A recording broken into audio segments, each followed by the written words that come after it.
सदाबहार देव आनंद. लेखक डॉक्टर सतीश बेंडीगिरी. वाचन दत्ता सरदेश. 26 सप्टेंबर रोजी सदाबहार अभिनेते देव आनंद यांचा वाढदिवस होता. परंतु वर्तमानपत्रांनी देवची दखल घेतली नाही.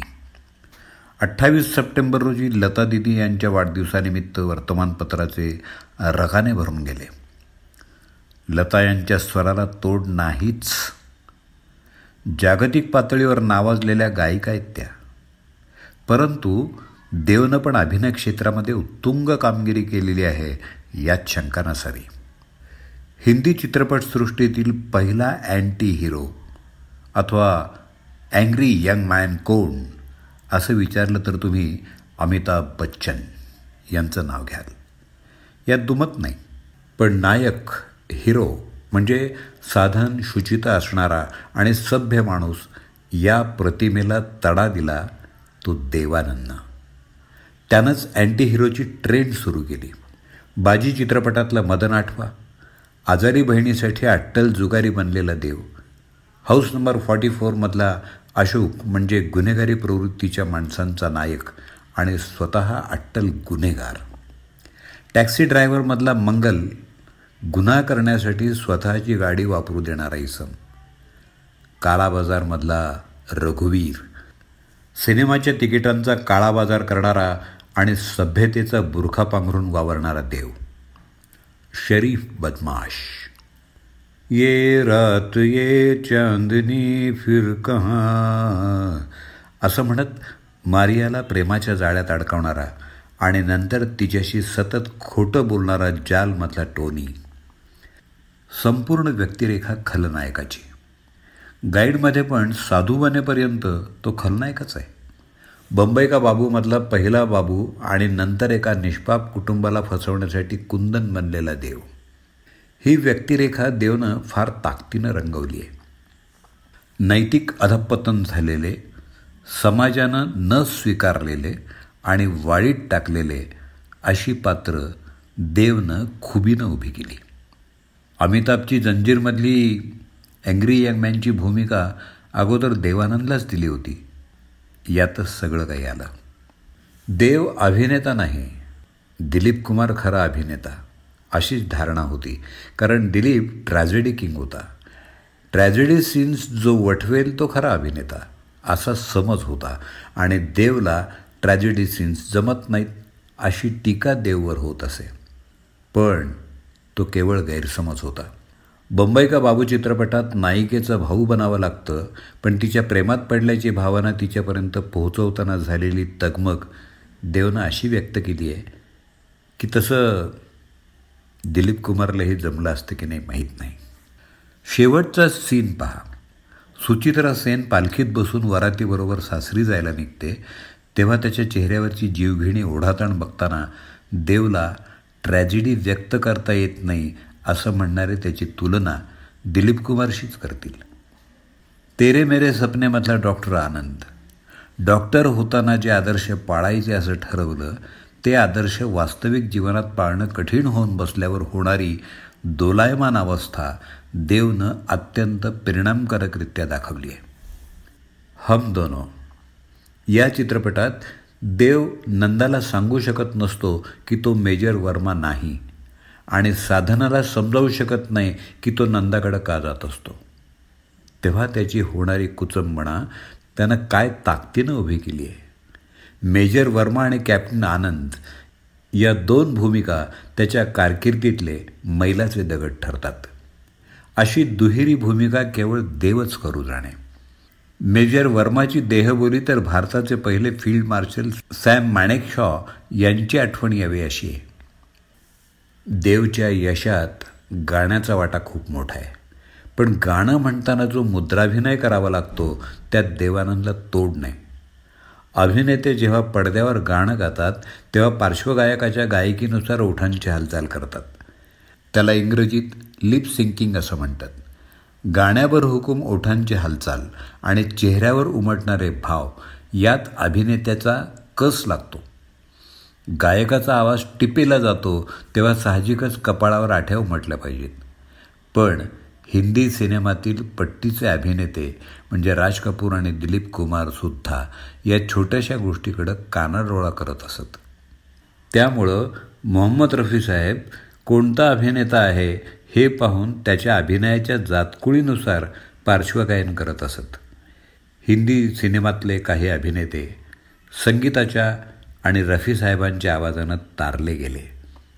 उदाहरणार्थ बैजू बावरा आणि ताजमहल हे चित्रपट आणि त्यातले अभिनेते.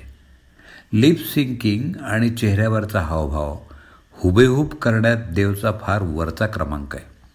गाणं कळणाऱ्या मोजक्या अभिनेत्यांपैकी तो एक होता.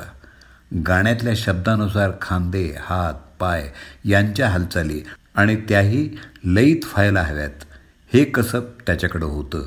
आणि म्हणूनच किशोर कुमार, मोहम्मद रफी, तलत महमूद, हेमंत कुमार आणि मन्ना डे यांचा आवाजसुद्धा त्याला चपखल बसत असे. देवचा जॉनी मेरा नाम हा चित्रपट उदाहरणादाखल पहा. या चित्रपटातलं पलभर के लिए कोई हमें प्यार कर ले हे गाणं म्हणजे लिप सिंकिंग, चेहरा आणि शारीर अभिनयाचा उत्कृष्ट नमुना आहे. यातली एक जागा सुन सुन कर तेरी नहीं नहीं अपनी निकल जाए, यात नाही नाही असं म्हणताना उचललेलं शरीर, जा असं म्हणताना एकदम खाली येत आणि अपनी निकल जायच्या वेळी हसताना त्याच्या दातातली फट दिसते तेव्हा हेमा मालिनीच्या बरोबर आपलीही जान जाते. माना तू सारे हसीनों में हसी है, अपनी भी सूरत बुरी तो नहीं है असं म्हणताना तू असशील ड्रीम गर्ल, उगीचच नखरे करू नकोस अशी हेमा मालिनीला देवच सुनवू शकतो. माया चित्रपटातलं तस्वीर तेरी दिल में हे गाणं पहा. मुद्राभिनयाचा उत्कृष्ट नमुना आहे. संवाद फेक करण्यात देवची हातोटी विलक्षण होती. त्याच्या बोलण्याची लकब वेगळ्या पद्धतीची असायची, पण त्यामुळं व्यक्तिरेखेला वेगळाच उठाव मिळत असे.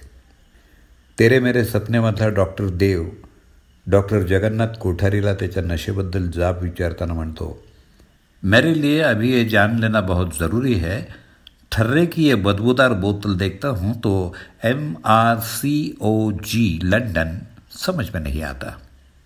जॉनी बुरा काम तो करता है लेकिन ईमानदारी के साथ. तुम्हारे लिए चांद बेच सकता हूँ, ईमान नहीं. जॉनी मेरा नाम मधला संवाद. ज्वेल थीप पाहिलात का? तनुजाच्या वडिलांच्या दुकानात तनुजाला दागिने विकताना देवची सेल्समनशिप बघा. बालियों के बगैर कान कितने सोने सोने लगते हैं. ऐसा हार पेश करता हूँ कि आपके गले से लगकर हार नहीं जीत लगेगी. इस मखमल से गोरे गले में सच्चे मोतियों का सफ़ेद हार ऐसा लगता है जैसे चांदनी से धुले हुए आसमान में आकाशगंगा लहरा रही है. मालूम होता है दूध की झील है और सोने के पत्तों में लाल कमल खिले हैं. झिलमिलाती हुई किरणें आपके गले से लिपट गई है. असं म्हणताना असं वाटतं की पुन्हा गाडगिळच्या दुकानात देवानंद सेल्समन असता तर महाराष्ट्रातल्या सगळ्या सोन्या चांदीच्या दुकानांचं दिवाळं वाजलं असतं. इन्फोसिस कंपनीच्या सुधा मूर्ती यांचा आवडता सिनेमा म्हणजे ज्वेल थीफ. नायक आणि नायिका प्रणयाराधन करतात तेव्हा नायक म्हणून प्रणयाचा अभिनय कसा करावा याचा क्लास देवकडे लावायला हवा. उगीच मिठ्या मारणं किंवा हिसके देणं किंवा पावसात लोळणं असा प्रकार देवनं कधीच केला नाही. कालाबाजारमधलं रिमझिम के तराने लेके हे गाणं आठवा. एकाच छत्रीत पण तो योग्य अंतर राखून चालला आहे. उगीच अंगाशी झोंबाझोंबी नाही. कुतुब मिनारमधून वरून खाली येताना नूतनला दिल का भंवर करे पुकार प्यार का राग सुनो असं सांगताना त्याचं प्रणयाराधन पहा तेरे घर के सामने या चित्रपटात. पेईंग गेस्टमध्ये नूतनच्या डोळ्यांना तो ओ निगाहे मस्ताना असं म्हणतो आणि 9-11मध्ये कल्पना कार्तिक आँखों में क्या जी असं ती विचारते तेव्हा तो वो पहला बादल असं म्हणतो. वो लडकी आँख हमारे असं म्हणण्या इतक्या खालच्या दर्जाला जाण्याची देवची जातकुळीच नाही. शिवाय कल्पना कार्तिक तर त्याची बायकोच. तो तिचा पदर ओढू शकला असता, झोंबलाही असता, पण तो अतिशय सभ्य कलाकार होता याबद्दल त्याच्या झाडून सगळ्या नायकांचं एकमत आहे. तो रोमॅन्टिक नायक होता तरीसुद्धा. हे झालं देवच्या अभिनयाबद्दल. पण तो माणूस म्हणून कसा होता याबद्दल त्याच्या सहकाऱ्यांनी म्हटले की कुणाचा राग धरणं हे त्याच्या स्वभावातच नव्हतं. देवनं अनेक नवोदित नायिकांना नाव आणि कीर्ती मिळवून दिली. मुमताजसारखी अपरिचित नायिका तेरे मेरे सपनेमध्ये देवनं निवडली आणि मग तिचा प्रवास ए ग्रेडकडे लवकरच सुरू झाला.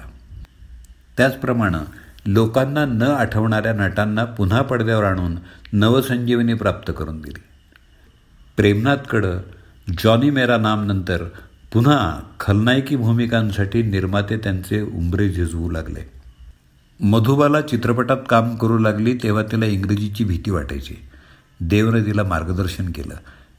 त्याचं इंग्लिश, हिंदी आणि उर्दू यावर अस्सल पकड होती. शत्रुघ्न सिन्हा याला प्रेम पुजारीमध्ये महत्त्वाची भूमिका त्यानं दिली आणि त्यानंतर गॅम्बलरमध्ये.